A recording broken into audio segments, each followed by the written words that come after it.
సహోదరుడు భక్త సింగ్ గారి జీవిత చరిత్ర. బాల్యం. ప్రస్తుతము పాకిస్తాన్లోనున్న పంజాబు రాష్ట్రంలోని జోయా అను చిన్న గ్రామములో లక్ష్మీబాయి జవహర్లాల్ దంపతులు నివసించుచుండిరి. ఒక దినం ఒక సాధువు వచ్చి లక్ష్మీబాయితో, నీకు ఒక కుమారుడు జన్మించును గాని అతడు నీతో నివసించడు అని చెప్పెను.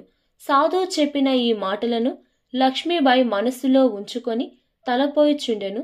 సాధువు చెప్పిన ప్రకారము ఆమె గర్భవతి అయి 1903 సంవత్సరం జూన్ 6వ తేదీన ఒక కుమారుని కనెను.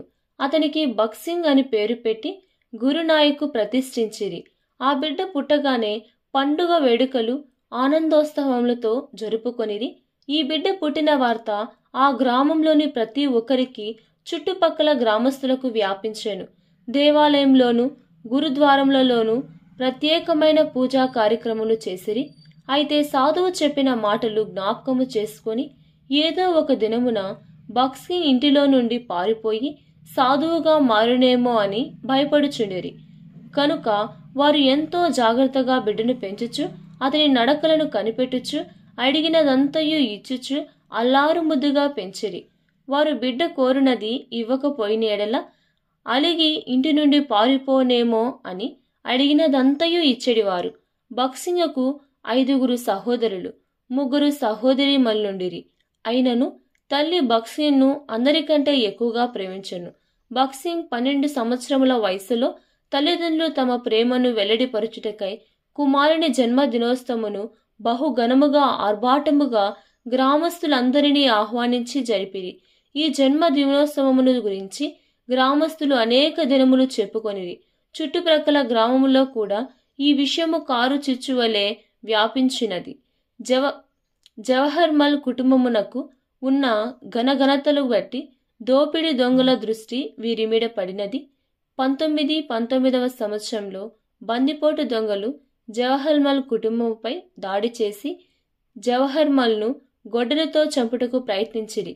తన భర్తను దొంగలు గొడ్డలితో నరకబోచున్నారని లక్ష్మీబాయి గ్రహించి బంగారము విలువగల సొత్తులన్నీ బీరువా తాళపు చెవిని వారికి విసిరివేసెను. దొంగలకు తాళపు చెవి దొరకగానే జవహర్మల్ను విడిచి బీరువా తీసి బంగారము, డబ్బు, విలువగల సొత్తులన్నిటినీ తీసుకొని రక్తము కారుచున్న జవహర్మల్ను చీకటిలో పారిపోయిరి. ఈ సంఘటన తరువాత జోయా గ్రామము తమకు సురక్షితము కాదని గ్రహించి జవహర్లాల్ కుటుంబము 1920 సంవత్సరంలో సద్గోదా అను పట్టణమునకు బయలుదేరి వెళ్ళిరి. ప్రార్థించు సిక్కు బాలుడు. చిన్న వయసు నుండియే బక్సింగ్ దేవునిపై తృష్ణ కలిగి ఉండెను. ఇతర పిల్లల వలె వీధులలో ఆడుకొనుటకు అతనికిష్టము లేకుండెను. అతడు ఒక చిన్న దేవాలయమునకు వెళ్ళి, ఓ దేవా, నీవు ఎక్కడ ఉన్నావు? నిన్ను ఏ రీతిగా కనుగొనవలనో చెప్పుము అని ఏడ్చుచూ ప్రార్థించుచుండెను. కాని దేవుడు అతనికి కోట్ల మైళ్ళ దూరములో ఉన్నట్లుండెను. బక్సింగ్కు సజీవమైన దేవుని ఎరుగవలనను కోరిక ఎంతో గాఢముగా నుండెను. తరచుగా తాను ఒక ఎత్తైన కొండను ఎక్కునట్లు ఒక కలను కనుచుండెను. మరి ఎంతో కష్టముతోనూ ప్రయాసముతోనూ దాని శిఖరమును చేరును. ఆ శిఖరమును చేరగానే ఎవరో అతనికి క్రిందికి పడద్రోయుదురు. శిఖరంపై నుండి క్రిందికి పడినప్పుడు వాడి అయిన మొనలు గల రాళ్ళు ప్రక్కటెముకలో గుచ్చుకొనుచు దాని వలన బాధ, నొప్పి కలిగి కలలో గట్టిగా ఏడ్చును. కాని కొండపై నుండి క్రింద పడినప్పుడు మెత్తగానున్న పట్టు తీవాసీల మీద పడును. అప్పుడు పరలోక సుఖములతో నున్నట్లుండెను. క్రింద పడినప్పుడు అనుభవించిన సుఖము, ఆనందమును తలుచుకున్నప్పుడు కొండపై నుండి పడినప్పుడు పొందిన బాధలు లాభకరముగా అనిపించెను. 9 సంవత్సరముల వయసులో అతడు పదే పదే ఈ కలను కనుచుండెను. బాల్యము నుండియే బక్సింగ్ సిక్కు మతము ఎడల ఎంతో భయభక్తులు కలిగి ఉన్నందున క్రీస్తు యొక్క సువార్తకు బద్ధ శత్రువుగా ఉండెను. పంజాబ్లోని మిషన్ స్కూల్లో 7 సంవత్సరములు చదువుకున్నప్పటికీ క్రీస్తుని గురించి తెలుసుకొనుటకు ఏ మాత్రము ఆసక్తి కనుపరచలేదు. పాఠశాలలో చదువుతున్న అనేక మంది విద్యార్థుల వలె తాను కూడా క్రైస్తవులను ద్వేషించి బైబిల్ బోధించు వారిని ఎగతాళి చేయుచుండెను. బహుమతిగా బైబిల్ ఇంటర్మీడియట్ పరీక్షల్లో ఉత్తీర్ణుడైన పిమ్మట ఒక సుందరమైన పరిశుద్ధ గ్రంథము బక్సింగ్కు బహుమానముగా నిచ్చిరి. బైబిల్ను చింపుట. బాక్సింగ్ బైబిలు కవరు చక్కగానున్నందున దాన్ని ఉంచుకొని బైబిల్ను చింపివేసెను. పాఠశాల కళాశాల దినములలో బాక్సింగ్ క్రీస్తు సువార్తకు బద్ధశత్రుగా జీవించెను. ఎంతో మతభక్తి కలిగి సిక్కుల దేవాలయంలో మతాచారములను పాటించుచు అనేక గంటలు గడుపుచుండెను. సిక్కు మతస్థులు సాంఘిక సేవ చేయువారు గనుక తాను కూడా ఇతరులకు సహాయము చేయుటలో పాలు పొందుచుండెను. అయినను అతనికి తాను వెదుకుచున్న నిజమైన సంతోషము, సమాధానము దొరకలేదు. బాక్సింగ్ 7 సంవత్సరముల వయసులోనున్నప్పుడు తన తండ్రి పని జరుగుచున్న స్థలంనకు తీసుకొని వెళ్లి ఆ పనిని పర్యవేక్షించు ఆంగ్లేయ ఇంజనీరుకు పరిచయము చేసెను. ఆ ఇంజనీరు బాక్సింగ్ తండ్రితో, నీ కుమారుని ఎందుకు ఇంగ్లాండుకు పంపకూడదని అడుగగా, తండ్రి, అతడు చాలా చిన్నవాడు, ముక్కు తుడుచుకొనుట కూడా అతనికి తెలియదు అని చెప్పెను. అప్పుడు ఆ ఇంజనీరు అతని తండ్రితో, అతడు ఇంగ్లాండుకు వెళ్లిన తన భార్య పరామర్శించునని చెప్పెను. అతడు తమాషాగా చెప్పలేదు గాని నిజముగానే చెప్పెను. ఇంకనూ ఆ ఇంజనీరు బాక్సింగ్ తండ్రితో, ఇతడు ఇంగ్లాండు నుండి తిరిగి వచ్చిన తరువాత బలమైన బ్రాహ్మణత్వమును క్రిందికి పడగొట్టగలడు అని చెప్పెను. ఆ ఇంజనీరు తమాషాగా మాట్లాడుచున్నాడని బాక్సింగ్ తండ్రి నవ్వుకొనెను. అయితే ఆ మాటలు బాక్సింగ్ మనసులో నాటుకొని తప్పకుండా ఇంగ్లాండుకు వెళ్ళవలనని ఆశించెను. అప్పటి నుండే నేను పెద్దవాడనైన తరువాత ఇంగ్లాండ్ వెళ్ళదను అని అందరితో చెప్పుచుండెను. 14 సంవత్సరముల వయసులో ఉన్నత పాఠశాలకు వెళ్ళినప్పుడు అతడు ఇంగ్లాండ్లోని విశ్వవిద్యాలయంలో ఉత్తర ప్రత్యుత్తరములు ప్రారంభించెను. ఇంగ్లాండుకు వెళ్ళవలెను బలమైన కోరిక ఉండుట చేత 30 విశ్వవిద్యాలయముల ముఖ్యాంశముల ప్రకటనను ప్రాస్పెక్టర్ తెప్పించుకొనెను. బాక్సింగ్ ఇంగ్లాండుకు వెళ్ళుట తండ్రికి ఏమాత్రమూ ఇష్టం లేదు. తన వ్యాపారంలో సహాయపడిన ఎడల ఎంతో డబ్బు ఇచ్చేదనని బాక్సింగ్తో చెప్పెను. అతడు ఒక పత్తి పరిశ్రమను స్థాపించెను గనుక తనతో పాటు జ్యేష్ఠ కుమారుడైన బాక్సింగ్ సహాయపడునని ఆశించెను. అయితే బాక్సింగ్ తప్పకుండా ఇంగ్లాండునకు వెళ్ళవలనను కోరిక కలిగి ఉండెను. BA ముగించిన పిదప తండ్రి మనస్సు ఇంగ్లాండుకు పంపనందున ఎంతో విచారముగా ఉండెను. ఒక దినమున తల్లి అతనితో, నీవు ఇంగ్లాండుకు వెళ్ళుటకు నేను సహాయము చేసేదను గాని అచ్చటకు వెళ్లిన యవనస్తులు తమ సొంత మతమును విడిచిపెట్టుదురని వింటిని కనుక నేను మతమును ఎంత మాత్రమును విడిచిపెట్టనని ప్రమాణము చేయమనెను. బాక్సింగ్ తన తల్లితో, నా మతమును విడిచిపెట్టుదునని నీవు నమ్ముచున్నావా అనెను. ఆ దినముల యందు తన సిక్కు మతమును గురించి అతడు బహుగా అతిశయపడుచుండెను. తన మతము ఎడల తనకు కలిగిన భక్తి విశ్వాసములను గురించి తల్లిని ఒప్పించుట వలన బాక్సింగ్ను ఇంగ్లాండుకు పంపుటకు తండ్రిని ఒప్పించెను. తండ్రి వ్యాపారస్తుడు గనుక డబ్బు గురించి, తల్లి భక్తిగలది గనుక మతమును గురించి తలంచిరి. కాని ఈ యవ్వన సిక్కు మతస్థుని రక్షణార్థమైన దేవుని హస్తము తల్లిదండ్రుల ద్వారా కార్యము చేయుచుండెను. యవ్వన సిక్కు మతస్థుడు 1926 సంవత్సరము సెప్టెంబర్ నెలలో బాక్సింగ్ ఇంగ్లాండులోని లండన్ నగరముకు వచ్చి మెకానికల్ ఇంజనీరింగ్ కోర్సునందు చేరెను. ఇంగ్లాండ్ నందు మొదట 3 నెలల్లో తన మతమునకు ఎంతో నమ్మకస్తుడై ఉండెను.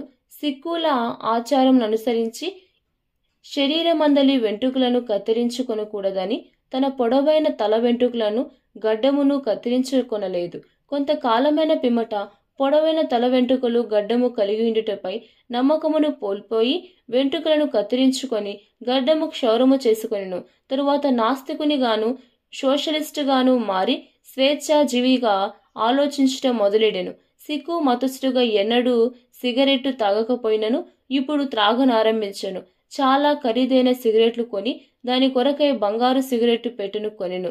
ఈ బంగారు సిగరెట్టు పెట్టెను అందరికీ చూపించి గర్వించుచుండెను.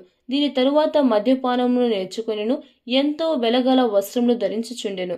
ఎంతో కష్టపడి పాశ్చాత్యుల అలవాట్లన్నిటినీ నేర్చుకొనెను. వారి భోజనము అంతగా నచ్చకపోయినను కత్తి మరియు ముండ్ల గరిటెతో తినుటకు నేర్చుకొనెను. సినిమాలకు, నాట్య గృహములకు క్రమముగా వెళ్ళుచు పాశ్చాత్యుల అలవాట్లన్నిటినీ అనుసరించి వారి వలె జీవించుట నేర్చుకొనెను. ఈ విధముగా 2 సంవత్సరములు గడిపెను.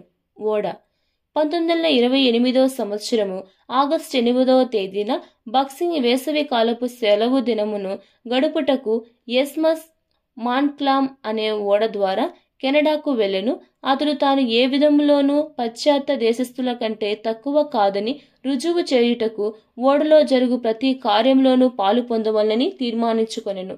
తాను లండన్లో నేర్చుకున్న వాటిని బట్టి అతిశయించు నిమిత్తము అన్ని రకములైన కార్యములు అనగా ఆటలు, త్రాగుట, పేకాటాడుట, పొగ త్రాగుట, నాట్యము మొదలగు వాటి యందు పాలు పొందుచుండెను. ఆగస్టు 11వ తేదీ ఆదివారము ఉదయమున ఓడలో నోటీసు బోర్డు మీద ఉదయం 10 గంటలకు మొదటి తరగతి భోజనపు గదిలో క్రైస్తవ ఆరాధన జరుగును అని వ్రాసి ఉండెను. చూచెను. ఆ దినమున్న వరకు అతడు క్రైస్తవ ఆరాధనకు గాని కుడికి గాని ఎడమకు గాని హాజరు కాలేదు. వాస్తవము చెప్పవలనని అతడు బైబిల్ను, క్రైస్తవ కార్యక్రమములను ద్వేషించెడివాడు. తాను ఒక వేళ ఈ క్రైస్తవ ఆరాధనకు హాజరు కాని ఎడల తన స్నేహితులు ఇతడు సంకుచితమైన మనసు గలవాడై హైందవుడని తలంచెదరు గనుక తాను హాజరు కావాలని తీర్మానించుకొనెను. ఓడలో ఆరాధన జరుగుట. బక్సింగ్కు బైబిల్ మీద గాని బైబిల్ బోధ మీద గాని ఎటువంటి ఆసక్తి లేదు. అయితే తన సహచరులు చేయు వాటన్నిటినీ చేయునట్లు కనపరుచుటకు క్రైస్తవ ఆరాధనకు వెళ్లి అక్కడ చివరి వరుసలో ఒక స్థలమును ఆక్రమించెను. వారందరూ పాటలు పాడుటకు నిలవబడినప్పుడు తాను కూడా నిలవబడెను. వారు కూర్చున్నప్పుడు తాను కూడా కూర్చుండెను. అక్కడ ప్రసంగికుడు మాట్లాడనారంభించగా అతడు నిద్రించెను. మరియు అతడు ఇట్లనుకొనెను, నాకు వారి బోధలయందు ఎంత మాత్రమునూ ఆసక్తి లేదు. కేవలము నేను కూడా ఎక్కడికైనను వెళ్ళగలను అని చూపించుకొనుటకు మాత్రమే వచ్చితిని. ఆరాధన అంతమున వారందరూ ప్రార్థించుటకు మోకరించిరి గాని అతడు ఒక్కడు మాత్రమే కుర్చీపై కూర్చుండెను. అతడు తన దేశమును గాని తన మతమునకు గాని చెందని ప్రజలతో ఎంత మాత్రమును మోకరించకూడదని తలంచెను. వారు నా దేశమును తన స్వలాభము కొరకు ఉపయోగించుకొనిరి. వారు తిని త్రాగుటకును చూచి తిని వారికేమి తెలియను, నా మతమే గొప్ప మతము అని భావించెను. కావున తన జాతిపరమైన, జ్ఞానపరమైన, మతపరమైన గర్వము అతన్ని మోకరించకుండా ఆటంకపరచెను. అతడు బయటకు నడిచి వెళ్ళిపోవాలని అనుకొనెను గాని వారందరూ మోకరించి ప్రార్థించుచుండగా ఎంతో కష్టముగా అక్కడే కూర్చుండెను. అతడు బయటికి ప్రయత్నించెను. అయితే అది అసాధ్యము. ఎందుకనగా అనేక మంది ప్రజలు తనకు ఇరుకు ప్రక్కల మోకరించుండగా వాడిని కలవరపరచుటకు మంచిది కాదని తలంచెను. పిమ్మట తాను ఇట్లనుకొనెను, నేను మహమ్మదీయుల మసీదుకు, హిందూ దేవాలయములకు వెళ్ళినప్పుడు నా చెప్పులు విప్పి నా కాళ్ళు కడుక్కొని వారి స్థలమునెడల నా గౌరవమును కనుపరిచితిని. నేను మర్యాద కొరకైన ఈ స్థలమును గణపరచవలెను. కావున మర్యాద కొరకు తన గర్వమును జయించి మర్యాదగా మోకరించెను. యేసు ప్రభువా నమ్ముచున్నాను. బక్సింగ్ మోకరించిన తక్షణమే ఏదో ఒక దైవిక శక్తి తనను ఆవరించినట్లు అనుభవించి, యేసు ప్రభువా నీవే సజీవుడవైన క్రీస్తువని ఎరిగి నమ్ముచున్నాను అను మాటలు పలికెను. ఈ మాటలనే అతడు పదే పదే పలుకుచుండెను. నిజముగా అప్పటి వరకు అతడు ఒక నాస్తికుడు మరియు తన బుద్ధిహీనతను బట్టి తరచుగా దేవుడు లేడని చెప్పుచుండెను. అయితే ఆ దినము నుండి సజీవుడైన క్రీస్తు అను మాటలు అతని జీవితంలో ఎంతో వాస్తవముగా నుండెను. ఆ అనుభవము గల యేసు ప్రభువు గూర్చి మరి అధికముగా తెలుసుకొనవలను బలమైన వాంఛను కలిగిండెను. మొదటిగాను తాను గమనించదగిన మార్పు ఏమనగా తన హృదయము గొప్ప ఆనందముతో నింపబడెను. రెండవదిగా తాను యేసు ప్రభు యొక్క నామమును పదే పదే పలుకుచుండెను. తనకు యేసు ప్రభు అను నామము ఎంతో మధురముగా నుండెను. మునుపు అదే నామమును తునీకరించుచు ఆయా చర్చలు, సంభాషణలో ఆ నామమును ఎగతాళి చేయుచుండెను. తాను కనుగొనిన మరొక మార్పు ఏమనగా ఐరోపా వారు తనను కూడా వారిలో ఒకనిగా భావించెను. సహోదరు బక్సింగ్ కెనడాలో 3 నెలలు గడిపెను. 1929వ సంవత్సరంలో వ్యవసాయ ఇంజనీరింగ్లో తన తర్ఫీదును ముగించుటకు తిరిగి కెనడాకు రెండవసారి వెళ్ళెను. ఆ సమయంలో అతడు మానిటోబాలోని విన్నీపెగ్లో YSCలో ఉండెను. అక్కడ బ్యాంక్ మేనేజర్గా పనిచేయుచున్న ఓవెల్ హన్సెల్ అను స్నేహితుని కలుసుకొనెను. అతని ముఖము ఎంతో ప్రకాశించుచుండెను గనుక సహోదరుడు బక్సింగ్ హన్సన్ను నీకు సంతోషకరమైన అనుభవం ఏమని అడిగాను. అప్పుడు హన్సెల్ ప్రభువైన యేసుక్రీస్తు తన వ్యక్తిగత రక్షణకు గాను ప్రభువుగాను అంగీకరించుచుంటే సంతోషకరమైన అనుభవం అని ప్రత్యుత్తరమిచ్చెను. అప్పుడు సహోదరుడు భక్సింగ్ తనకు ఒక బైబిల్ను ఇవ్వమని మనవి చేసెను. హన్సన్ అతని మనవిని ఎంతో ఆశ్చర్యముతో, నీవు ఒక హైందవుడవు మరియు భారతీయుడవు, నీవు బైబిల్ చదవవలని కోరుచున్నావా? హైందవులు బైబిల్ చదువురని నేను వింటిని అనెను. అప్పుడు సహోదరుడు భక్సింగ్, నీవు చెప్పునది నిజమే. ఈ చేతులే బైబిల్ను చింపినవి, ఈ పెదవులే క్రీస్తును దూషించినవి. అయితే గత 18 నెలల నుండి యేసు ప్రభువు ఎడల గొప్ప ప్రేమను కలిగి ఉంటిని. ఆ నామమునే ఎంతో ప్రేమించుచున్నాను. ఆ నామము నాకెంతో మధురముగానున్నది. అయితే ఇంతవరకు ఆయన జీవితము మరియు బోధన గురించి ఏమీయూ ఎరుగను అని ప్రత్యుత్తరమిచ్చెను. పిమ్మట సహోదరుడు భక్సింగ్ అతనికి ఓడలో తనకు కలిగిన అనుభవమును గురించి చెప్పి, సజీవుడైన ప్రభువైన యేసుక్రీస్తుని గురించి మరి అధికముగా తెలుసుకొనవలన కోరిక కలదని వెల్లడి చేసెను. గనుక హన్సెన్ ఇంగ్లీషు భాషలో ఒక చిన్న క్రొత్త నిబంధన బైబిల్ ఇచ్చెను. అదే రాత్రి 1929వ సంవత్సరము డిసెంబర్ 14వ తేదీన మొదటి సువార్తలో మొదటి అధ్యాయమును చదువనారంభించెను. ఉదయం 3 గంటల వరకు దేవుని వాక్యమును ఎంతో ఆసక్తిగా చదువుచుండెను. ఉదయమున నేలంతయు మంచుతో కప్పబడినుట చూచి పగలంతయు తన గదిలోనే ఉండి చదువుచుండెను. ఆ రీతిగా తాను ఎడతెగకుండా 3 దినములు చదివి అట్టి గ్రంథమును ఏ మనుషుడు వ్రాయలేడని సంపూర్ణముగా ఒప్పించబడెను. మరియు అది దైవ గ్రంథమనియు దాన్ని ఎంతో భక్తితో చదువవలననియు తలంచెను. 3వ దినమున 1929వ సంవత్సరము డిసెంబరు 16వ తేదీన సహోదరుడు భక్సింగ్ యోహాను సువార్త చదువుచు 3వ అధ్యాయము 3వ వచనమునకు వచ్చినప్పుడు ఇక ముందుకు వెళ్ళలేకపోయెను. నీతో నిశ్చయముగా చెప్పుచున్నాను అను మాటలు అతని ఒప్పించెను. కేవలము ఈ మాటలు చదువుచుండగా అతని హృదయము వేగముగా కొట్టనారంభించెను. అతడు తన ప్రక్కన ఎవరో ఒకరు నిలబడి నీతో నిశ్చయముగా చెప్పుచున్నాను అను మాటలు పదే పదే తనతో చెప్పుచున్నట్లు అనుభవించెను. అతడు ఎల్లప్పుడూ బైబిల్ ఐరోపా వారికి, అమెరికా వారికి చెందినది. అయితే భారతీయులకు వారి సొంత పవిత్ర గ్రంథములు కలవని తలంచెను. అయితే ప్రభువైన యేసుక్రీస్తు మెల్లని స్వరము ఈ గ్రంథము బైబిల్ తనకు కూడా చెందినదని గ్రహింపజేసెను. ఆ స్వరమును విని ఆయన మోకరించి ఇట్లనెను, ప్రభువా, అట్లైన ఎడల నేను ఘోర పాపిని. నేను బైబిల్ను చింపివేసి తిని మరియు మిమ్ములను మీ వాక్యములను వ్యతిరేకించి దూషణ మాటలు పలికి తిని గత అనేక సంవత్సరములు అవమానకరమైన జీవితమును జీవించి తిని నా వంటి మనిషికి ఏమైనా నిరీక్షణ కలదా? అప్పుడు ప్రభువైన క్రీస్తు తన పాపములన్నిటినీ బయలుపరచుగా తన దేహము నల్లటి మచ్చలతో కప్పబడి వాటి నుండి చెడు వాసన వచ్చుచున్నట్టు కనుగొనెను.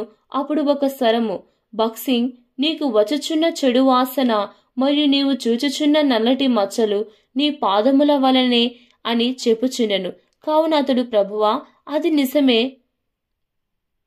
నేను ఈ పాపములను చేసి తిని నాకు ధనము కలదు గాని సమాధానము లేదు, నాకు విద్య కలదు గాని నా జీవితమే ఒక ఓటమి అని చెప్పెను. తన పాఠశాల కళాశాలలున్న దినముల్లో చేసిన పాపములన్నీయు తన ముందుకు వచ్చెను. సహోదరుడు భక్సింగ్ కన్నీరు చెక్కిళ్ల మీదుగా కారుచుండగా, ఓ ప్రభువా, నన్ను క్షమించుము.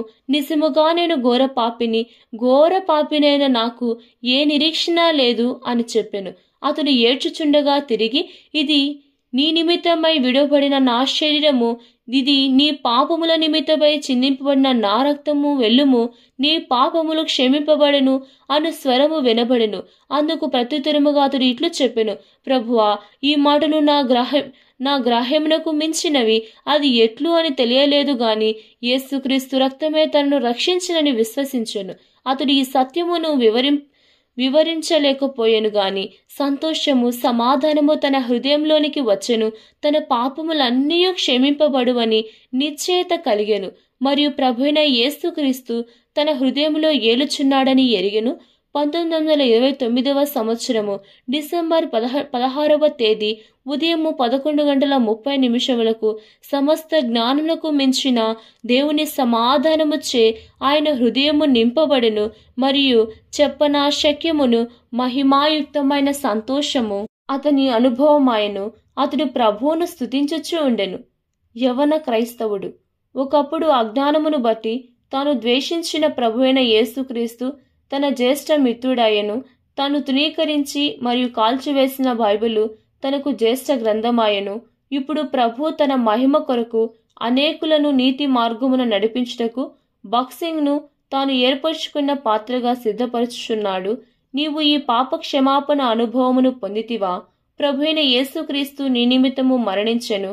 ఆయన అతిక్రమములను బట్టి గాయపరచబడెను. ఆయన నీ దోషములను బట్టి నలుగుగొట్టబడెను. నీ పాప శిక్ష ఆయన మీద మోపబడెను.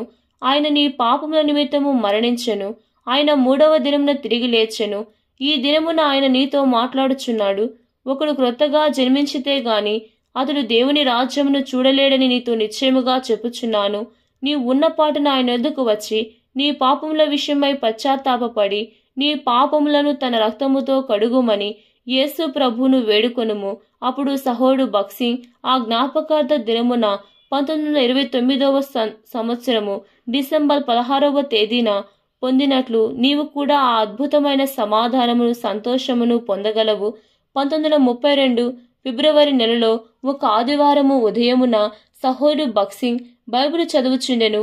ఆ సమయమున యోహాను చేత బాప్తిసం పొందుటకు యేసు గలీలియా నుండి యోర్దాను దగ్గరున్న యోహాను యొద్దకు వచ్చెను అని మత్తయి 3:13లో నున్న వచనము ద్వారా తాను కూడా బాప్తిసం పొందవలనని ప్రభు స్పష్టముగా మాట్లాడెను. నీవు నీ రక్షకుని కంటే ఏ విధమునైనను శ్రేష్ఠుడవా అని దేవుడు సహోడు బక్సింగ్ ను ప్రశ్నించెను. అందుకు అతడు నేనెప్పుడునూ అలాగనలేదు అని జవాబిచ్చెను. అయితే బాప్తిసం విషయం ఏమి అని ప్రభు అడిగెను. తాను రక్షింపబడి అనేక స్థలములలో సాక్ష్యమిచ్చుచుండెను గనుక బాప్తిసం ప్రాముఖ్యమని తలంచలేదు. ప్రభు బాప్తిసం తీసుకునవలసిన అవసరము లేనప్పటికీ తన నిమిత్తము బాప్తిసం నందు సాక్ష్యమిచ్చినని స్పష్టముగా తెలియజేసెను. అతడు మరుసటి దినమే బాప్తిసము తీసుకునెను. అది 1932 సంవత్సరము ఫిబ్రవరి 4వ తేదీ. ఆ దినము నుండి అతనికి బైబిల్ నూతన గ్రంథమాయెను.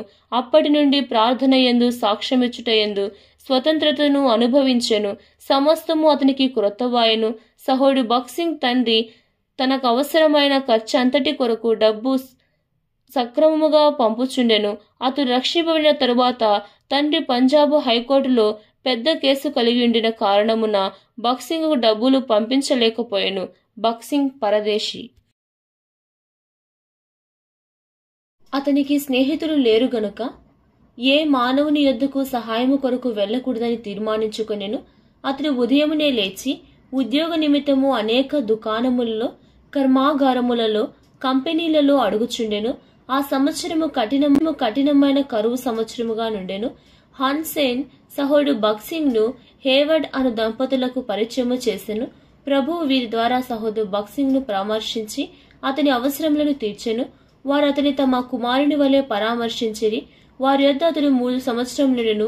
సహోడు బక్సింగ్ కొన్ని దినములు వంట పని చేసెను. తరువాత 2 దినములు టొరంటోలో పోలీసు ఉద్యోగము చేసెను.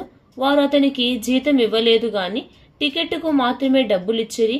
ఆ గొప్ప పట్టణమందు కొంత డబ్బుతో ఉండవలసి వచ్చెను. కాని తన యొద్దనున్న చిల్లర పైసలతో ఒక చిన్న కోకో ప్యాకెట్ ను కొనెను. కొలాయి కోకో ప్యాకెట్. ఈ కోకో పొడిని స్నానపు గదిలోని వేడి నీటిలో కలిపి చక్కెర లేకుండా ఉదయము, మధ్యాహ్నము, సాయంత్రము త్రాగుచుండెను. ఒక కర్మాగారంలో పనిచేసి బాగా అలసిపోయి తిరిగి వచ్చుచుండెను. అయినను 10 దినములు ఈ చిన్న కోకో ప్యాకెట్ మీదనే ఆధారపడెను. దేవుడు తనను ఒక ఉద్దేశముతో దేని కొరకో సిద్ధపరచున్నాడని గ్రహించెను. తన యొద్ద బస్సు ఛార్జీ లేని కారణమున అనేక మైళ్ళు కర్మాగారమునకు నడిచి వెళ్లి వచ్చినప్పటికీ అవి ఎంతో సంతోషకరమైన దినములుగా నుండెను. ఆ దినమును గుర్తు చేసుకున్నప్పుడు దేవుని ఎడల కృతజ్ఞతతో నిండిపోవచ్చుండెను. ఎందుకనగా ఆ శ్రమలు అతని ప్రభునకు మరింత సమీపముగా తెచ్చెను. సహోదరుడు బక్సింగ్ 1931 సంవత్సరంలో టొరంటోలో శిక్షణలో నుండెను. బస్సు ఛార్జీ లేనందున ఉదయం లేచి తాను పనిచేయి స్థలమునకు చాలా దూరము నడిచి వెళ్ళుచుండెను. భోజనమునకు కూడా డబ్బు లేదు. వాతావరణము బహు చల్లారముగా నుండెను. చలిగా నుండి కాపాడుకొనుటకు కొన్ని వస్త్రములు కూడా లేవు. మరియు నిస్సహాయముగా చెరలో వణకుచూ వెళ్ళుచుండగా ఒక చర్చి భవనంపై దృష్టి పడెను. చర్చి భవనము ఆ చర్చి గోడ మీద తాను శోధింపబడు వారికి సహాయము చేయగలవాడై ఉన్నాడు. హెబ్రీ 2:18 అను మాటలు కనబడెను. శోధింపబడు వారికి సహాయము చేయగలవాడై ఉన్నాడు. సహోడు బక్సింగ్ ఆ సమయంలో హెబ్రీ పత్రిక గురించి ఏమీ తెలియదు గాని ఆ వచనమును పదే పదే వల్లించుచుండెను. ఆ వచనమునకు అర్థము కూడా తెలియకపోయినప్పటికీ తన దుఃఖము తీసివేయుటకు ఆ వచనం ఎంతో సహాయపడెను.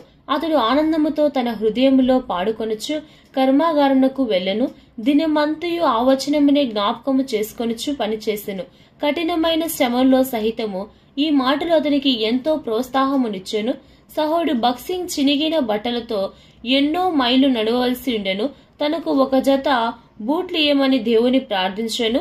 ఆ దినమున ఒక మనిషిని చూచుటకు పాత బూట్లను పాలిష్ చేసుకుని వెళ్ళెను. అప్పుడు సంభాషణ మధ్యలో ఆ పెద్ద మనిషి, ఒక వ్యక్తి ఒక జత క్రొత్త బూట్లను కొనుటకు సరిపోవు డబ్బు ఇచ్చెను. నేను నీకు కొత్త బూట్లను ఇచ్చిన ఎడల ఏమి అనుకొనకుము, దయచేసి కాదనక తీసుకొనిమని చెప్పాను. ఈ విధముగా దేవుడు అతని అక్కర్లన్నిటినీ తీర్చెను. ఒక ఉదయకాలమున సహోదరుడు బక్సింగ్ తన తల్లికి ఉత్తరము రాయవల్లని బలవంత పెట్టబడిను. అయితే కార్డు గాని స్టాంపు గాని కొనుటకు డబ్బు లేదు. అప్పుడు దేవా, నా తల్లి నన్ను గురించి చింతించుచున్నదని నమ్ముచున్నాను. ఆమెకు ఒక ఉత్తరము రాయవలనుకొనుచున్నాను, కాని స్టాంపు కొరకు కార్డు కొరకు డబ్బు లేదు అని మోకరించి ప్రార్థించెను. తరువాత మోకాళ్లపై నుండి లేచి తన జేబులో తడువుకొనగా ఒక చిన్న నాణెమును కనుగొనెను. ఈ నాణెము స్టాంపు కొనుటకు సరిపోవునో లేదో అని సందేహించుచు ఒక పిల్లవాని పిలిచి స్టాంపు కొని తీసుకురమ్మని పంపెను. సహోడు బక్సింగ్ మరియు ఇంగ్లీషు స్త్రీ. ఒక స్త్రీ సహోడు బక్సింగ్ దగ్గరకు వచ్చి, ఆ పిల్లవానికి ఆ నాణెము నిందుకిచ్చితివని గట్టిగా ప్రశ్నించెను. అతడు ఆమెకు క్షమాపణ చెప్పుచు తాను కలిగి ఉన్నదంతా ఆ ఒక్క నాణెమేననగా తానెన్నో సంవత్సరం నుండి చూడని బంగారు నాణెమది అని ఆమె చెప్పెను. అటువంటి నాణెమును అనేక సంవత్సరముల కిందట పంజాబులో చూచిత్రని చెప్పెను. తన జేబులోని బంగారు నాణెము ఎట్లు వచ్చినని, అది రాగి నాణెము ఉండవచ్చును గాని అది బంగారు నాణెము కాకపోవచ్చునని వాదించెను. అది నిశ్చయముగా బంగారు నాణెము. తన జేబులోనికి ఎట్లు వచ్చెనో చెప్పలేకపోయాను గాని ఈ విధముగా దేవుడు ఆ దినమున తన అక్కర్లను తీర్చెను. సహోడు బక్సింగ్ తన వ్యవసాయ శిక్షణ సమయంలో వివిధ పొలంలో పనిచేసి దున్నవలసి ఉండెను. పని ఉదయం 4 గంటలకు ప్రారంభమై రాత్రి 8 గంటల వరకు కొనసాగుచుండెను. అంతకు మునుపు తానెప్పుడూ కష్టపడి పని చేయలేదు కాని తన పనిని కాపాడుకొనవలసి ఉండెను. ఒక దినమున తాను ఎంతో అలసిపోయిండెను. కాళ్ళు చేతులు ఎంతో నొప్పిగా ఉండెను మరియు పని పూర్తి చేయుటకు ఇంకను 4 గంటలుండెను. అందుకతడు, ఓ ప్రభువా, దయచేసి ఈ పని చేయుటకు నాకు శక్తినిమ్ము, లేదా యంత్రము పని చేయకుండా విరగొట్టుము అని ప్రార్థించగా ప్రభు ఆ యంత్రమును పనిచేయకున్నట్లు విరగొట్టెను. ఆ యంత్రము తిరిగి పనిచేయ వరకు అక్కడున్న పనివారందరికీ 4 రోజులు సెలవు దొరికెను. సహోడు బక్సింగ్ కు సాక్ష్యము పంచుకొని దైవ వర్తమానములిచ్చుటకు ప్రభు తరుణములిచ్చుచుండెను. వర్తమానమునిచ్చుట తన జీవితంలో ఒక్కసారి మాత్రమే నోట్స్ తయారు చేసుకొనెను.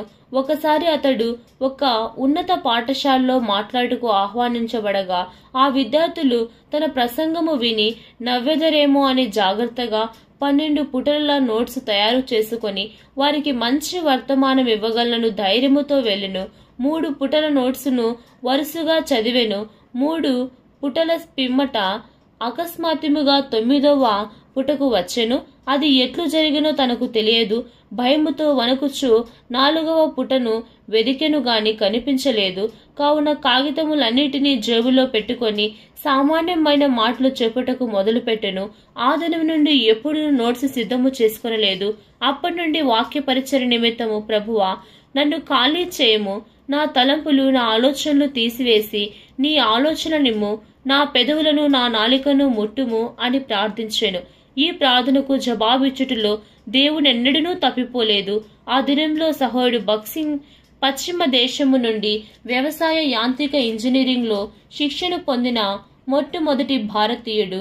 బహిరంగముగా మాట్లాడుట ఎందు, బోధించుట ఎందు తనకున్న హద్దుబాట్లను గ్రహించిన వాడై భారతదేశంలోకి వెళ్లి ఉద్యోగము చేసి డబ్బు సంపాదించి తన సంపాదనతో భారతదేశంలోని దేవుని పనికి సహాయము చేయవలనుకొనెను.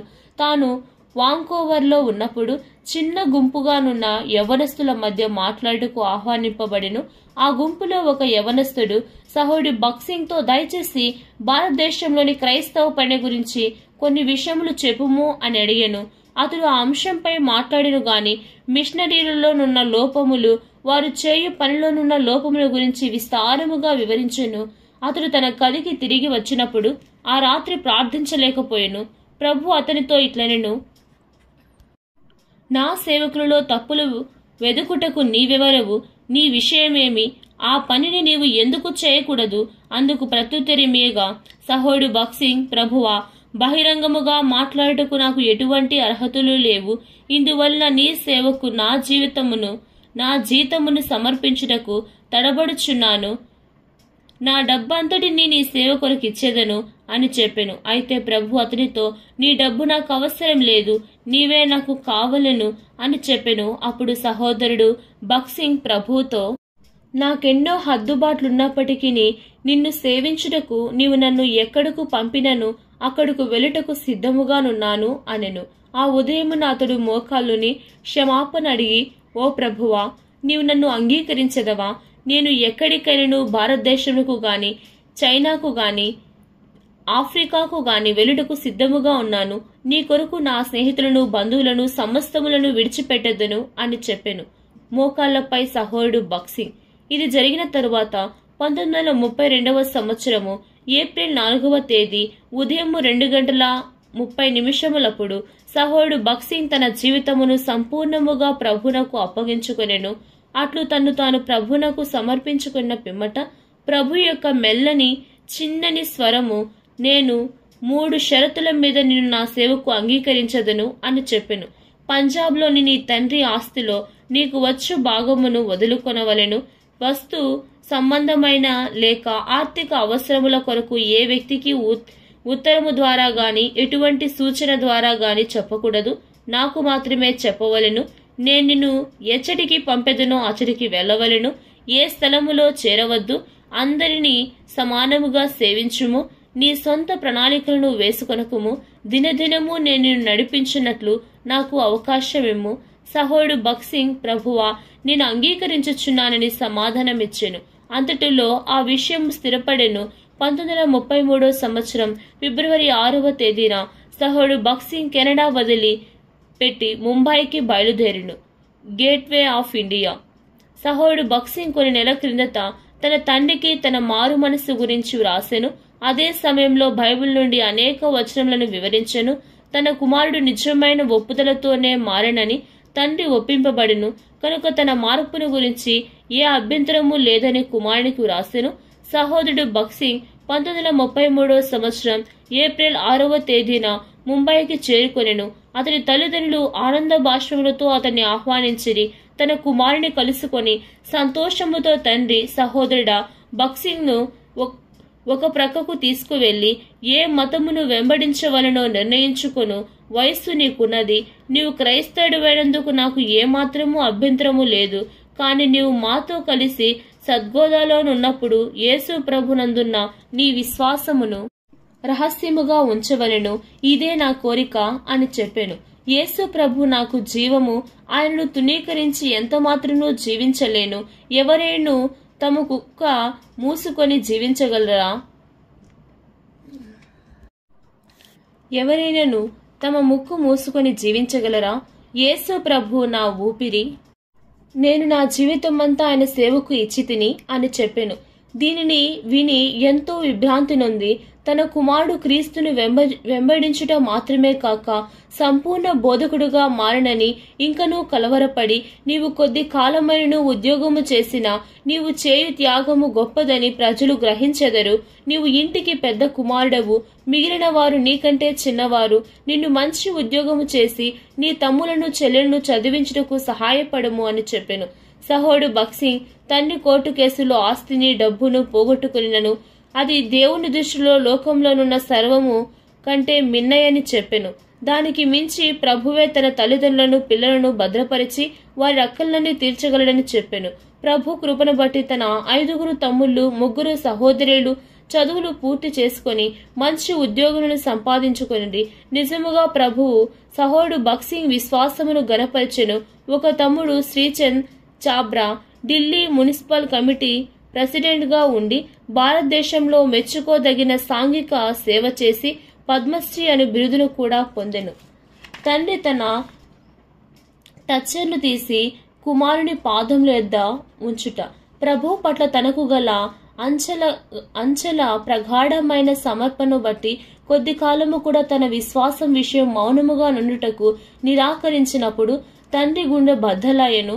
చివరి ప్రయత్నముగా ఎంతో తెగింపుతో తన తల పాగాను తీసి కుమారుని కాళ్ళ యొద్ద నుండి మనస్సు మార్చుకొనమని వేడుకొనెను. కుమారునితో పాటు ఇంటికి తీసుకుని వెళ్ళుటకు దీనత్వముతో తండ్రి ఏమైనను చేయుటకు సిద్ధముగా ఉండెను. ఇప్పటి వరకు తల్లిదండ్రులు మాత్రమే సహోడు భక్సింగ్ మారు మనసు గురించి ఎరిగి ఉండిరి. వారు ఈ విషయంలోని ఎవరితోనూ పంచుకొనలేదు. ఎందుకనగా భారతదేశంలో ఉన్న కులమైన సిక్కులు, హిందువులు, క్రైస్తవేతరులు తమ కుటుంబంలో ఒకరు క్రైస్తవులుగా మారుట కుటుంబ గౌరవమునకు అప్రతిష్ఠి అని భావింతురు. సహోడు భక్సింగ్ తన యొద్దనున్న కొద్ది డబ్బులను తన తల్లిదండ్రులపై నున్న గౌరవమును బట్టి వారికిచ్చెను. వారు అతనిని అచ్చట విడిచిపెట్టి రైలు బండిలో ప్రయాణమైపోయేది. రైలు బండి వెళ్ళుచుండగా సహోడు భక్సింగ్ గమనించుట కన్నీరు తుడుచుకొనుచు సహోడు భక్సింగ్ రైలు బండి కనుమరుగు వరకు ప్లాట్ఫారంపై నిలుచుండెను. తనకు నివసించుటకు ఇల్లు లేదు, చేతిలో డబ్బు లేదు, తల్లిదండ్రులు కూడా విడిపోయిరి. అయినను సహోదరుడు భక్సింగ్ ప్రభు వైపు దృష్టి నుంచి నా తల్లిదండ్రులు నన్ను విడిచినను యెహోవా నన్ను చేరదీయును అను దేవుని వాక్యమును జ్ఞాపకము చేసుకుని ధైర్యము తెచ్చుకొనెను. తల్లిదండ్రులు విడిచిపెట్టి వెళ్లిన పిమ్మట సహోడు భక్సింగ్ ఆ రాత్రి ఒక సత్రంలో బస చేసెను. ఉచితముగా వసతి దొరికిన ఆ సత్రంలో ఒక వారముండి ముంబాయి నగరములో కరపత్రములు పంచిపెట్టనారంభించెను. కరపత్రములు పంచుట ప్రభువుని గురించి వినుటకు ఆసక్తి గలవారు కొందరు అతనికి ఒక కప్పు టీ ఇచ్చేడివారు. కొన్నిసార్లు ఆ కొన్ని దినములు పిమ్మట సహోడు భక్సింగ్ కు స్కాట్లాండులో పరిచయమైన ఒక మిషనరీ స్త్రీని ప్రభు జ్ఞాపకము చేసుకొనెను. ఆమె భర్త ముంబాయిలోని విల్సన్ కళాశాలలో ప్రొఫెసర్ గా పనిచేయుచున్నాడని చెప్పియుండెను. సహోడి భక్సింగ్ అది జ్ఞాపకము చేసుకుని అతని కలుసుకొనుటకు వెళ్ళెను. అప్పుడతడు స్కాట్లాండు వెళ్లియుండెను గాని అదే సమయంలో ఇంకొక మిషనరీని సహోడి భక్సింగ్ కలుసుకొనెను. అతని సహాయము ద్వారా సహోడు భక్సింగ్ కు ముంబాయిలో బైకుల్లోని రాబిన్సన్ మెమోరియల్ చర్చ్లో వసతి దొరికెను. ఇట్లు ఆశ్చర్యకరమైన రీతిగా ప్రభు అతని అవసరములను తీర్చెను. ఆ మిషనరీ సహాయము ద్వారా ప్రభు సహోడు భక్సింగ్ కు పంజాబ్లోని సియాల్కోట్ కూటములకు ద్వారము తెరిచెను. ఊడ్చువారు మధ్య సహోడు భక్సింగ్ కరాచీలో వీధులు ఊడ్చువారి మధ్య పనిచేయట ప్రారంభించెను. వారిలో అనేకులు రక్షింపబడిరి. తరువాత సహోడు భక్సింగ్ వారి మధ్యలో ఉదయం 4 గంటలకు బైబిల్ పఠనము ప్రార్థనా కూటములను ఆరంభించెను. వారు 4 గంటలకే వెలుటకు వెళ్లవలెను గనుక వారు తమ బుట్టలతోనూ చీపురుడు కట్టలతోనూ వచ్చి మోకరించి పంజాబీ పాటలు పాడేవారు. వీరి సమయములో సహాయముతో సహోడు భక్సింగ్ రోజుకు 2 సార్లు కరాచీలోని వివిధ ప్రాంతముల్లో బహిరంగ సువార్త చేయనారంభించెను. సహోడు భక్సింగ్ యొక్క సహోదరి కరాచీలో నివసించుచుండెను. తన సహోదరుడు పాకీ వారితో కలిసి బహిరంగ సువార్త చేయుచున్నాడని తెలుసుకొని బహుగా కోపించి ఆమె తన బంధువులందరినీ పిలిచి తన సహోదరిని గద్దించెను. మరియు యేసుక్రీస్తు ప్రభువును ఆమె విరోధముగా మాట్లాడగా వారి తండ్రి, నీవు యేసుక్రీస్తు ప్రభువును గురించి ఏ మాత్రమును ఎరుగవు కనుక ఆయనకు విరోధముగా మాట్లాడుటకు నీకు ఏ విధమైన హక్కు లేదు. నీవు నీ సహోదరునికి వ్యతిరేకముగా మాట్లాడుము, క్రీస్తుకు విరోధముగా మాట్లాడవద్దు అని ఆమెతో చెప్పెను. అచ్చటికి వచ్చిన వారందరూ ఇది విని ఆశ్చర్యపడి వెళ్లిపోయిరి. కూటము అంతమయ్యను. మరుసటి దినమున సహోడు భక్సింగ్ ఒక చర్చి కూడికకు హాజరయ్యను. తరువాత సహోడు భక్సింగ్ ఒక సిక్కు మతస్థుని కలుసుకొనెను. అతని ప్రభువులోనికి నడిపించు ఆధిక్యతను పొందెను. ఆ వ్యక్తి తాను ప్రభువును ఎరిగిన సంగతిని సహోడు భక్సింగ్ తండ్రితో పంచుకొనగా సహోదరుడు భక్సింగ్ తండ్రి ఆ వ్యక్తితో ఇలాగూ చెప్పెను, నేను నా కుమారుని ముంబాయిలో విడిచిపెట్టినప్పుడు చాలా దుఃఖంతో నింటిని. శాంతి పొందుటకు ఏమి చేయవలని సాధువులను సన్యాసులను అడుగగా శాంతి పొందుట చాలా కష్టమని చెప్పిరి. చర్చి భవనము. ఒక ఆదివారమున లాహోరులో సహోదరుడు భక్సింగ్ తండ్రి ఒక చర్చి ప్రక్క నుండి వెళుచున్నప్పుడు కూడిక ప్రారంభము కానయుండగా లోపలికి వెళ్లి వెనుక కూర్చొనెను. ఆ కూడిక ప్రారంభమైనప్పుడు ఒక గొప్ప వెలుగును చూచి, ఓ ప్రభువా, నీవు నాకు కూడా రక్షకుడవు అని చెప్పెను. అతడు ఆ విధముగా చెప్పినప్పుడు అతని హృదయంలోనికి గొప్ప సంతోషం వచ్చెను. కరాచీ విడిచి వెలుటకు ముందు సహోదరుడు భక్సింగ్ తండ్రి, నీవు ఎప్పుడైనాను ఇంటికి రావచ్చునని చెప్పెను. గనుక అతడు ఇంటికి వెళ్ళెను. సహోదరుడు భక్సింగ్ స్నేహితులు బంధువులు అతని చూచుటకు వచ్చి ఉదయం నుండి సాయంత్రం వరకు అతనికి విరోధముగా మాట్లాడినను అతడు మౌనముగా నుండెను. తరువాత నా సాక్ష్యమును ఈ ఊరి చర్చిలో ఎందుకు పంచుకొనకూడదు అనెను. కొత్తగా నిర్మించిన చర్చి భవనంలో కూటము జరిగెను. అన్ని తరగతుల ప్రజలు అతడు చేరిరి. లోపల బయట ప్రజలు క్రిక్కిరిసిరి. సహోదరుడు భక్సింగ్ తన సాక్ష్యమును పంచుకొనెను. ఆ కూటము అయిన వెంటనే అనేకులు అతన్ని చుట్టుముట్టిరి. నిన్ను మేము కొన్ని ప్రశ్నలు అడగవలనిరి. అందుకు సహోదరుడు భక్సింగ్ అంగీకరించెను. నీ చదువుకు రూపాయలు 25,000 ఖర్చు పెట్టి నీ తల్లిదండ్రులకు అవిధేయతను చూపుమని నీ మతము చెప్పుచున్నదా? నీవు క్రైస్తవుడుగా మారుటకు ముందు నీ తల్లిదండ్రుల అనుమతిని పొందితివా? హృదయము బద్దలై ఉన్న నీ తండ్రిని చూడుము, దీనిని నీవు ప్రేమ అని పిలిచెదవా అని ప్రశ్నించిరి. సహోదరుడు భక్సింగ్ సమాధానము చెప్పబోచుండగా తన తండ్రి పెద్ద స్వరముతో, నా హృదయమేమీ బద్దలు కాలేదు. నన్ను నా పేరును అనవసరముగా ఎందుకు ప్రస్తావించెదరు? నా కుమారునికి సమాధానము కలిగి ఉన్నామని చెప్పగలరా? నా కుమారునికి నిజమైన సమాధానం ఉన్నదని నేను ఎరుగుదును. ఈ సమాధానం ఉన్నవారు దయచేసి ముందుకు రావచ్చును. ఈ పరలోక సమాధానము పొందని వారు ఇక మీదట ఒక్క ప్రశ్న అడుగుటకు కూడా నేను సమ్మతించను అని చెప్పెను. ఈ మాటలు విన్నవారు సహోదరు భక్సింగ్ వైపు అతని తండ్రి వైపు తేరి చూచుచు ఒకరి తరువాత ఒకరు వెళ్లిపోయేరి. 1945 సంవత్సరం డిసెంబర్ మాసంలో సహోదరుడు భక్సింగ్ తన తండ్రికి తానే స్వయముగా బాప్తిసమిచ్చు ఆధిక్యతను పొందెను. అతడు చిరునవ్వుతో తన తండ్రిని సహోదరుడా అని పిలిచి తానే బాప్తిసమిచ్చిన ఆ దినమును అతి సంతోషకరమైన దినము. 1933 సంవత్సరంలో కరాచీలో సహోదరుడు భక్సింగ్ అతని జతపని వారు వీధిలోనికి వెళ్లి సువార్తలను అమ్ముచు కరపత్రములను పంచుచుండిరి. ఒక దినమున సహోదరుడు భక్సింగ్ లేఖరాజ్ అను వ్యక్తికి కరపత్రిక నివ్వగా అతడు సహోదరుడు భక్సింగ్ తో, మాకెందుకు ఈ పత్రికను ఇచ్చెదరు? మొదట మీ క్రైస్తవుల యొద్దకు వెళ్లి వారిని మార్చుము. మీరు మాకంటే ఏ విషయంలో మంచివారు? మాకు శాంతి లేదు, మీకు శాంతి లేదు. మేము సిగరెట్లు త్రాగుదుము, మీరు సిగరెట్లు త్రాగుదురు. మేము సినిమాలకు వెళ్ళదము, మీరు సినిమాలకు వెళ్ళదరు. మేము పోట్లాడదము, మీరు పోట్లాడుదురు. కాబట్టి మాకంటే మీరు మంచివారు అని ఎట్లు చెప్పగలరు? కరాచీ మొత్తములో ఒక మంచి క్రైస్తవుని చూపించుము, నేను ఈ దినమునే క్రైస్తవునిగా మారదనని సవాలు చేసెను. ఎంత గొప్ప సవాలు! ఆ సమయంలో 18,000 కంటే ఎక్కువ మంది క్రైస్తవులు కరాచీలో ఉండిరి. వారిలో 5,000 మంది ప్రొటెస్టెంట్లు, 13,000 మంది క్యాథలికులు. లోకాశలతో నిండిన ఈ పట్టణంలో నిజమైన క్రైస్తవుని ఎట్లు చూపించగలడు? అయితే ఇది సహోదరుడు భక్సింగ్ గొప్ప ప్రార్థనా భారమునిచ్చెను. ప్రతి బుధవారము సముద్రపు ఒడ్డున ఉపవాసం నుండి ప్రార్థన చేసెను. ఓ ప్రభువా, ఈ వ్యక్తి ఆ విధముగా సవాలు చేసెను, నాకు నీవు జవాబు దయచేయమని ప్రార్థన చేసెను. ఈ విధముగా జతపని వారితో కలిసి 1937 సంవత్సరం వరకు 2-3 సంవత్సరంలో ప్రార్థన చేసెను. 1936 నుండి సహోదరుడు భక్సింగ్ ఏ డినామినేషన్ లో చేరక స్వచ్ఛంద సువార్తకుడిగా పనిచేసెను. ప్రభు అతని అద్భుతమైన రీతిగా నడిపించెను. మరి అనేక ఆత్మలు రక్షింపబడెను. లేచి ప్రార్థించుట. 1936 సంవత్సరం జనవరి మాసమున సహోదరుడు భక్సింగ్ 32 సంవత్సరముల వయసులోనున్నప్పుడు పంజాబ్ లోని అమృత్సర్కు ఉత్తరమునున్న పఠాన్కోట్ అను స్థలమునకు చిన్న కూడికలు జరిపించుటకు ఆహ్వానింపబడెను. దినమునకు 5 కూడికలు కలిగి ఉన్నందున ఎంతో అలసిపోయి తన గదికి వచ్చెను. అతడు ప్రార్థించుటకు కూడా శక్తి లేనంతగా అలసిపోయెను. వెంటనే నిద్రించవాలని ఆశించెను గాని పరుండిన 1 గంటకు తలుపు తట్టిన శబ్దము మరియు లేచి ప్రార్థించుము అను స్వరము వినెను. ఈ విధముగా 4-5 దినములు ప్రతి రాత్రి సంభవించెను.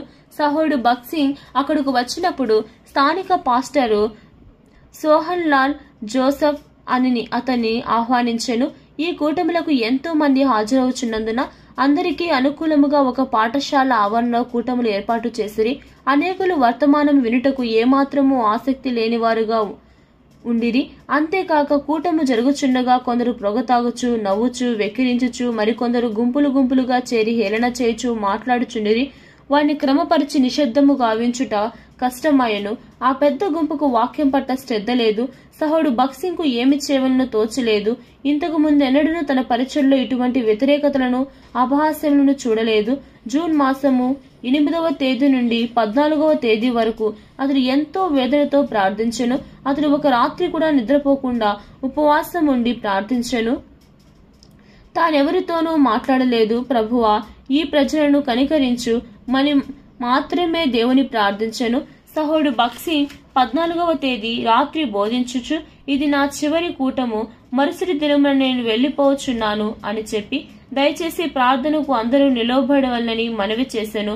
అందరూ ప్రార్థనకు లేచి నిలవబడిరి. సహోడు భక్సింగ్ ప్రార్థించుండగా ముందు నిలవబడిన ఒక వ్యక్తి క్రింద పడెను. అతనికి తేలుగుట్టినదేమో అని సహోడు భక్సింగ్ అనుకొనెను. అంతటిలో ఆగరక 2వ వాడు, 3వ వాడు, 4వ వాడు క్రింద పడి ఆ చుట్టూన్న ప్రజలందరూ నేల మీద దొర్లుచు, వెంట్రుకలు లాగుకొనుచు, రొమ్ములు కొట్టుకొనుచు బిగ్గరగా, ఓ ప్రభువా, నన్ను కరుణించుము, నేను ఘోర పాపిని అని ఏడ్చుచుండిరి. ఈ విధముగా దాదాపు 4-5 గంటలు కొనసాగాను.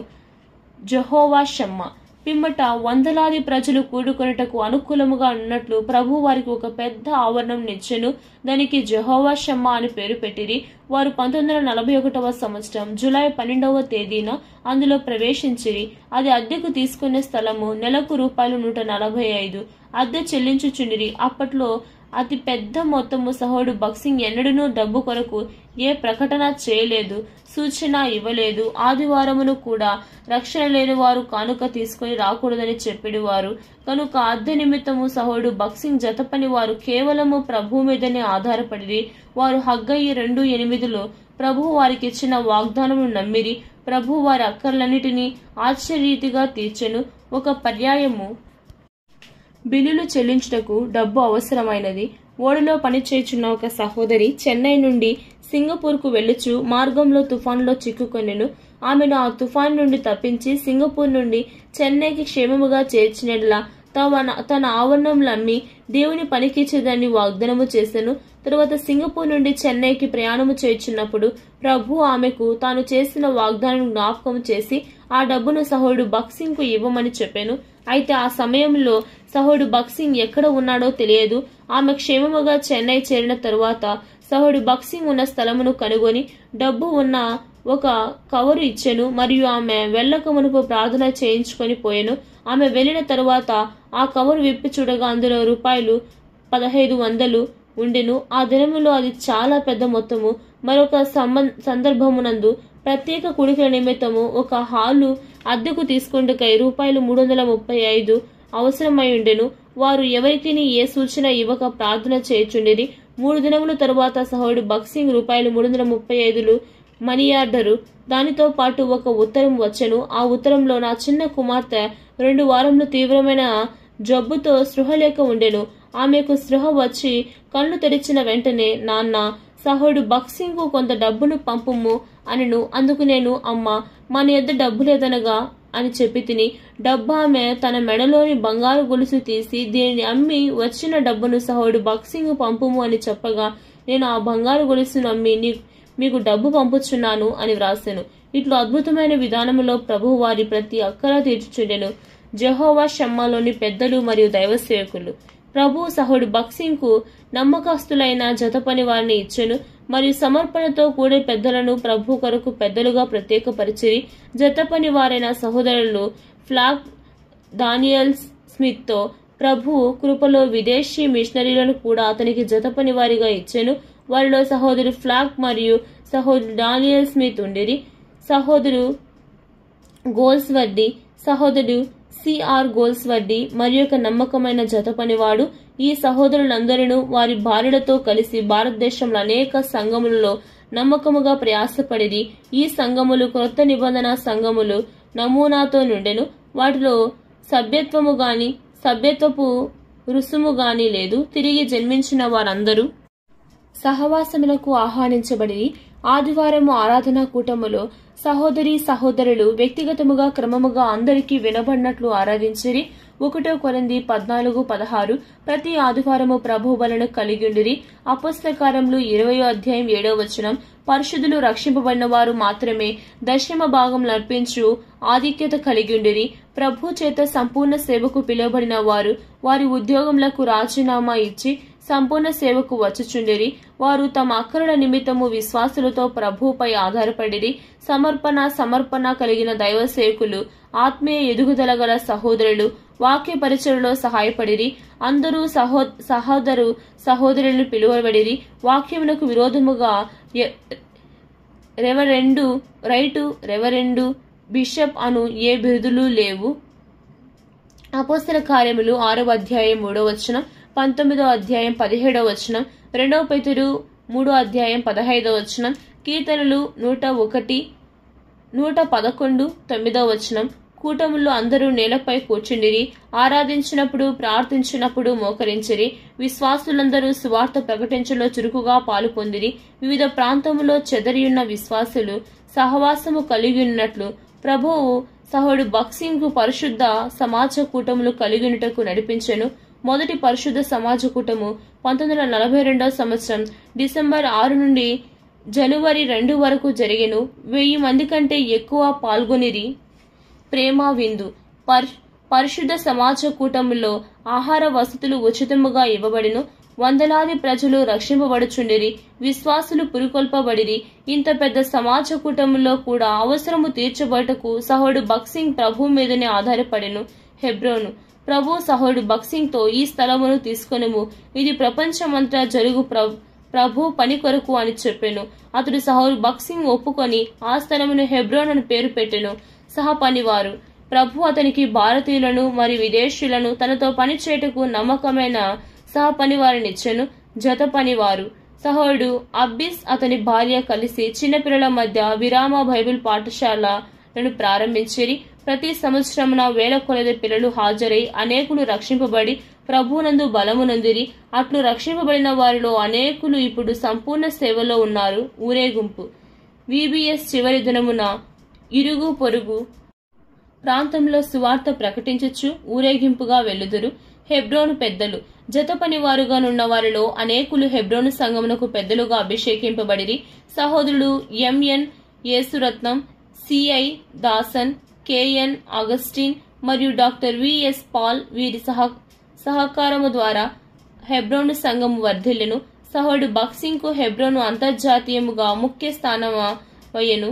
అతడు ఒక చిన్న గదిలో నివసించుచుండెను. తన సమయమంతయు మోకాలుని వాక్యము చదువుట ఎందును ప్రపంచంలోని పరిశుద్ధులందరి కొరకు ప్రార్థించుట ఎందును గడిపెను.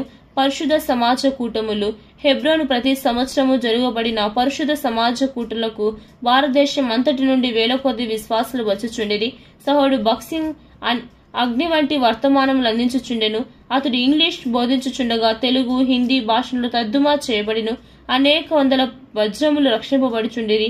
అనేకులు మృతమైన క్రైస్తవ శాఖలు డినామినేషన్ల నుండి విడిపించబడి నూతన నిబంధనలున్న సంఘమునాను తెలుసుకొనిరి. అనేక మంది సంపూర్ణ సేవ నిమిత్తము పిలుపును విని సమర్పించుకొనిరి. ఎల్లప్పుడూ ఉదయకాలపు కూటములు ప్రార్థనయందు సహోడు బక్సింగ్ ప్రసంగించెను. బలమైన వాక్య పరిచర్య జరుగుట ద్వారా ఉదయకాలమున పరలోకము దిగువచ్చుటను విశ్వాసులు అనుభవించేది. సహోడు బక్సింగ్ ప్రార్థించుట వివిధ కార్యక్రమములు సక్రమముగా జరుగునట్లు సహోడు బక్సింగ్ మోకాళ్లపై ప్రార్థించుండెను. రాత్రింబవలు ప్రార్థనలోను పలు విధములైన పరిచర్యలోను ప్రయాసపడుచుండెను. సహోడు ఆహారము సిద్ధపరచుట దేవుని సేవకులు ఆహారమును వడ్డించుచు ఆధిక్యతను కలిగి ఉండిరి. ఆరంభ దినములో సహోదరు ఫిలిప్, సహోదరు లాజర్, సేన్లు ఆహారము వడ్డించుటూ పరిచర్య చేసిరి. బాప్తిసములు పరిశుద్ధ సమాజ కూటంలో రక్షింపబడిన వందలాది విశ్వాసులు కొన్ని పర్యాయములు 500 నుండి 600 మంది నీటి బాప్తిసమందు సాక్ష్యమిచ్చిరి. ఈ పరిచర్య ముగియు వరకు కొన్ని గంటల సమాజము ఎడతేక పాటలు పాడుచుండగా సహోడు బక్సింగ్ నిలోచుండినవాడు. సమాజ కుడికల ఊరేగింపు. సమాజ కుడికల్లో 2వ శనివారము అందరూ కలిసి పాటలు పాడుచు సువార్త ప్రకటించుచు ఊరేగింపుగా వెలుచుండిరి. సహోడు భక్సింగ్ ఆరోగ్యము అనుమతించినంత వరకు పరిశుద్ధులతో పాటు తాను కూడా ఊరేగింపులో నడుచుచుండెను. క్యాలింపాంగ్ పెద్దలు.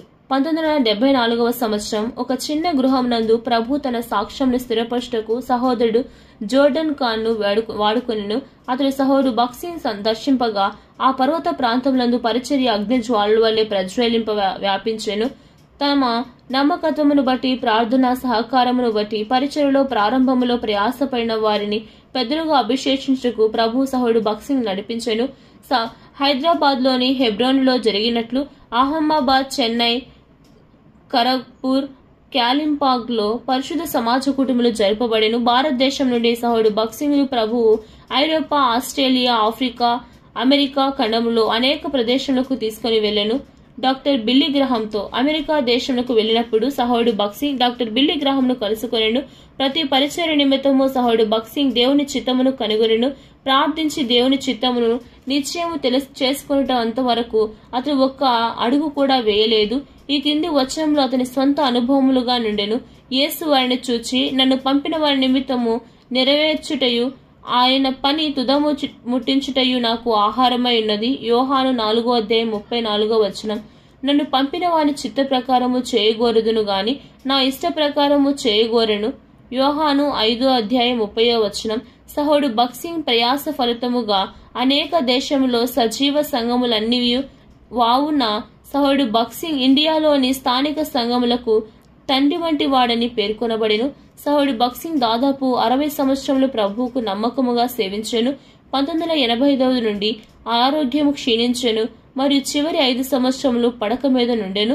అతడు 2000 సంవత్సరంలో సెప్టెంబర్ నెల 17వ తేదీ తెల్లవారుజామున మహిమలోనికి చేర్చబడెను. ఆ ఉదయము హైదరాబాద్ నందు భూమి కంపించెను. సమాధి పెట్టెను హెబ్రోన్ నుండి బయటకు తెచ్చినప్పుడు ఇంద్రధనుస్సు. సహోదరుడు భక్సింగ్ తన 98వ ఏట ప్రభు సన్నిధికి చేరుకున్నారు. ఆయన జీవించిన చివరి సంవత్సరాలలో ఆయన పార్కిన్స్ అనే వ్యాధితోనూ ఇతర వృద్ధాప్య ఆసక్తులతోనూ బాధపడ్డారు. అంతటి అనారోగ్యంలో కూడా ఆయన కంఠంలో శక్తి ఉన్నంత వరకు దేవుని మహిమ పరచడం మానలేదు. క్రైస్తవేతరుడైన ఆయన బంధువకుడు సహోడు భక్సింగ్ ను సందర్శించినప్పుడు, నీవు నమ్ముకున్న దేవుడు ఇటువంటి రోగాన్ని నీకు ఎందుకు రానిచ్చాడు అని ప్రశ్నించగా ఆయన ఒక మాటతో సూటిగా సమాధానం చెప్పాడు. అది పరిపూర్ణత. ప్రభు నాకు ఎంతో మేలు చేస్తున్నాడు. ఇది మాత్రము మట్టి శరీరమే అని ఆయన తరచుగా అంటూ ఉండేవారు. సహోడు భక్సింగ్ నివాస స్థలం పేరు హెబ్రోను. అదే ఆయన ప్రధాన కార్యస్థానము కూడా. అక్కడ ప్రతి ఆదివారము పెద్ద సంఖ్యలో ప్రజలు ఆరాధనకు హాజరవుతారు. వారంలోని ఇతర సేవా కార్యక్రమాలు కూడా ఇక్కడ జరుగుతాయి. హెబ్రోను హైదరాబాద్ లోని గోల్కొండ క్రాస్ రోడ్స్ వద్ద ఉన్నవి. సహోదరుడు భక్సింగ్ ఆదివారం నాడు మరణించారు. ఆయన భూస్థాపన శుక్రవారం జరిగింది. ఆ 5 రోజుల్లో దాదాపు 6 లక్షల మంది హెబ్రోనుకు వచ్చి ఆయనను శ్రద్ధాంజలి ఘటించారు. ఆయన అంతిమ సంస్కారం ఒక దైవిక ప్రత్యేకత. పరలోకమే దిగివచ్చి ఒక క్రొత్త సంఘటన భూమి మీద జరిపిస్తుందా అనిపించింది. ఆయన శవపేటికను హెబ్రోన్ నుండి ఉదయం 11 గంటలకు ఊరేగింపగా నారాయణగూడు క్రైస్తవ సమాధి స్థలానికి తీసుకుని వెళ్లి దాదాపు మధ్యాహ్నం 2 గంటల వరకు భూస్థాపితం చేస్తారని ప్రకటించారు. వెళ్లవలసిన దూరం దాదాపు 3 కిలోమీటర్లు. హెబ్రోన్లో ఉన్న పెద్ద ఆవరణ అనుబంధించి ఉన్న హెబ్రోను స్థలం చుట్టుపక్కలున్న అన్ని ఆవరణములు రోడ్డు ప్రజా సందోహంతో క్రిక్కిరిసిపోయాయి. భౌతిక ఆహాయాన్ని చూడడమే కాదు, కనీసం కదలడానికి కూడా స్థలం లేదు. ఎక్కడ చూసినా త్రోసుకు వస్తున్న జన సందోహం శవపేటికను తరలించవలసిన సమయం వచ్చింది. అంతలో ఒక అద్భుతం జరిగింది. ప్రజల్లో ఏదో ఒక అకస్మాత్తుగా కదలిక. చాలా మంది ఆకాశం వైపు చూశారు. అక్కడ ఒక మహా అద్భుతం. ఆ రోజు వాతావరణం వేడిగానే ఉంది. అప్పటికి సూర్యుడు హెబ్రోను నడినెత్తికి వచ్చెను. అంతలో ప్రజల్లో నుండి కేకలు వినిపించాయి. అదిగో చూడండి, ఆశ్చర్యంగా ఉంది, ఒక ఇంద్రధనుస్సు సూర్యుని చుట్టూ ఉంది, చూడండి చూడండి అన్న కేకలు సహోడు భక్సింగ్ భౌతికాయాన్ని హెబ్రోను వెలుపలికి తరలిస్తున్నప్పుడు మరొక అద్భుతం జరిగింది. పెద్ద పావురాల గుంపు అకస్మాత్తుగా ఆకాశంలోనికి లేచి హెబ్రోను ఆవరణ చుట్టూ వీడ్కోలు ఇస్తున్నట్లుగా తిరిగాయి. ఈ రెండు సంఘటనలు అందరినీ ఆశ్చర్యతులకు చేశాయి. యెహోవా భక్తుల మరణం ఆయన దృష్టికి విలువగలది అనే కీర్తన 116 అధ్యాయం 15వ వచనంలో చెప్పిన విషయాన్ని బహుగా ప్రభు మనకు జ్ఞాపకం చేశాడేమో. అంతిమ యాత్రలో అనేకులు పాల్గొన్నారు. ఎక్కడ చూసినా త్రోసకు వస్తున్న జన సందోహం. ఈ మహాప్రజా వాహినిని నియంత్రించడానికి పోలీసులు చాలా కష్టపడ్డారు. ఈ దారంతా మామూలు రాకపోవుట స్తంభించాయి. క్రైస్తవ సహోదరులందరూ తమ తమ సంప్రదాయక అవలంబనలు విభేదాలను మరిచి పాల్గొనడం విశేషం. నగరాలు, పట్టణాలు, గ్రామాల నుండి America, England, China, Switzerland, Germany, Australia, Bhutan, Nepal వంటి ఇతర దేశాల నుండి స్త్రీలు, పురుషులు, పిల్లలు పెద్ద సంఖ్యలో వచ్చారు. క్రీస్తులో తన సహోదరైన ప్రియతమ బక్సింగ్ కు తమ హృదయపూర్వక వీడ్కోలు ఇచ్చారు. ఎవరైనా రాజకీయ నాయకుడు మరణించినప్పుడు ప్రజలు హాజరవుతారు, కానీ ఎక్కువ మంది స్థానికులు, ఇతరులు ఉండటం పరిపాటి. కుటుంబ సభ్యులు తప్ప మరెవరూ ప్రేమాభిమానులతో ఆ శవాన్ని వెంబడించరు. అయితే సహోదరుడు బక్సింగ్ గారి విషయంలో స్త్రీలేమిటి, పురుషులేమిటి, ప్రతి వారు తమ సొంత ఖర్చుతో దూర ప్రాంతముల నుండి వచ్చారు. నిద్రాహారాలను కూడా లెక్క చేయలేదు. దైవక కుటుంబంలో ఒక ఆత్మీయ తండ్రిగా పరిగణించే ప్రియతమ నాయకునికి కడసారి వీడ్కోలు చెప్పడానికి వచ్చిన జన సందోహం అది. ఒక అంచనా ప్రకారం దాదాపు 2 లక్షల మంది కంటే ఎక్కువ మంది హెబ్రోన్ నుండి శవపేటిక వెంట నడిచారు. ఆ ఊరేగింపును ఇంటి పైకప్పుల మీద నుండి, చెట్లపై నుండి, కార్యాలయ భవనాల నుండి వందలాది మంది చూశారు. ఎందరో దైవజనులు తమ చేతుల్లో బైబిల్ పట్టుకొని సువార్త సునాదలతో శవపేటికకు వెంబడించారు. క్రైస్తవ నిరీక్షణలో మిళితమైన ఆ కన్నీటి వీడ్కోలు ప్రతి ఒక్కరిని దిగ్భ్రాంతి పరిచింది. బక్సింగ్ గారి సహోదరులో ఒకడు ఢిల్లీ నుంచి వచ్చారు. బక్సింగ్ గారి పట్ల విశ్వాస సమాజంలో ఉన్న ఈ ప్రేమను, అభిమానాన్ని చూచి ఆయన ఇలా అన్నారు: నా సహోదరుడు ఇంతటి ప్రేమకు పాత్రుడయ్యాడని నేను ఊహించలేదు. శవపేటిక వెంట ఊరేగింపులా వస్తున్న జన సందోహంతో పాటు తన చుట్టూ ఏర్పడిన రంగుల ఇంద్రధనుస్సుతో పాటు సూర్యుడు కూడా ప్రేమతో వెంబడిస్తున్నాడా అని అనిపించింది. సమాధి పూర్తి అయ్యేంత వరకు ఆ సూర్యవలయం అలాగే నిలిచి ఉంది.